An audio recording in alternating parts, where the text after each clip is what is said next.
ચીગરીઓ, કેમ છો તમે લોકો? આઈ હોપ તમે સારા જ હશો. મેં કોન્ટેન્ટ ક્રિએટિંગ સ્ટાર્ટ કર્યું છે. આ મારો ફર્સ્ટ વિડીયો સ્ટાર્ટ કર્યા પહેલાં હું મારો ઇન્ટ્રો આપી દઉં. હું રુદ્રિક જાદવ ફ્રોમ ગાંધીનગર. મારે બેચલર્સ કમ્પ્લીટ છે, સ્ટાર્ટ છે. બટ આ બધું કરતા હોવા છતાં બી મને એવું ફીલ થાય છે કે કંઈક બીજું નવું કરવું જોઈએ. સો હું કન્ટેન્ટ ક્રિએટિંગ સ્ટાર્ટ કરી રહ્યો છું એન્ડ પ્લીઝ સપોર્ટ કરજો. હું વિડીયો શૂટ કરવા માટે નીકળી ગયો છું.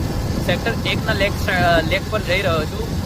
મે બી ત્યાંથી સરિતા ઉદ્યાન યા બીજે ક્યાંય જઈશું. બટ ત્યાં જઈને શું નાટકો કરીએ છીએ એ તમને બતાવીએ. Thank you.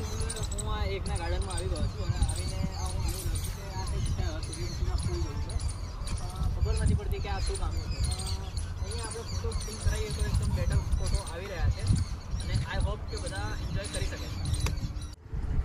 લેકની અંદર આવી ગયો છું. આને લેક કહેવાય છે.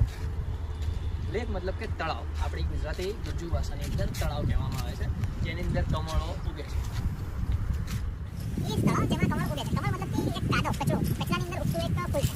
જે અત્યારે તો આ બહેતું પાણી છે એટલે બહેતા પાણીની અંદર જલ્દી કમળ ઉગી ના શકે.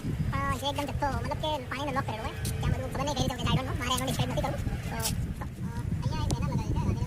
ગાંધીનગર મહાનગરપાલિકા દ્વારા જાહેર જનતાને જણાવવામાં આવે છે કે ચોમાસાની વર્તમાન પરિસ્થિતિને ધ્યાન રાખીને નદીઓ, તળાવ અને જળસ્તરો નોંધપાત્ર વધારો થઈ રહ્યો છે.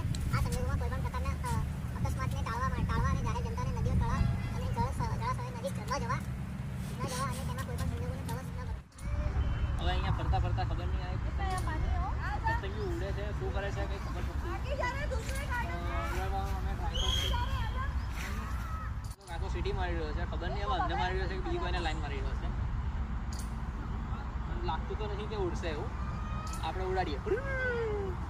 પણ હજી આ વિડીયો બનાવતા અમને એક અનોખી વસ્તુ મળી છે, જે આ પાછળ તમને દેખાઈ રહ્યું છે. એકચ્યુઅલમાં છે તો આ સૂર્યમુખીનું ફૂલ અને એની ઉપર સાલી સોલર પ્લેટ લગાવેલી છે. એટલે ગવર્મેન્ટને અહીંયાથી બી પૈસા કમાવવું છે.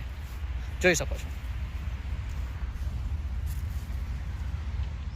હવે આ વિડીયોને એન્ડ કરતાં હવે આખા આ ગાર્ડનનો તમને વ્યૂ બતાવી રહ્યો છું. જોઈ શકો છો. બહુ મસ્ત સારું એવું ગાર્ડન છે.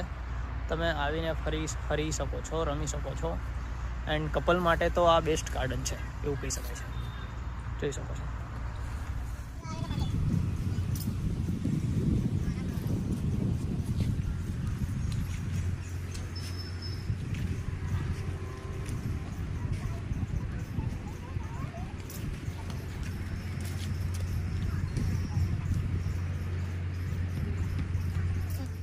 સો ગાઈઝ, અમે ગાર્ડનની બહાર નીકળી ગયા છે અને હવે મળીએ છીએ એક નેક્સ્ટ બ્લોગ પર.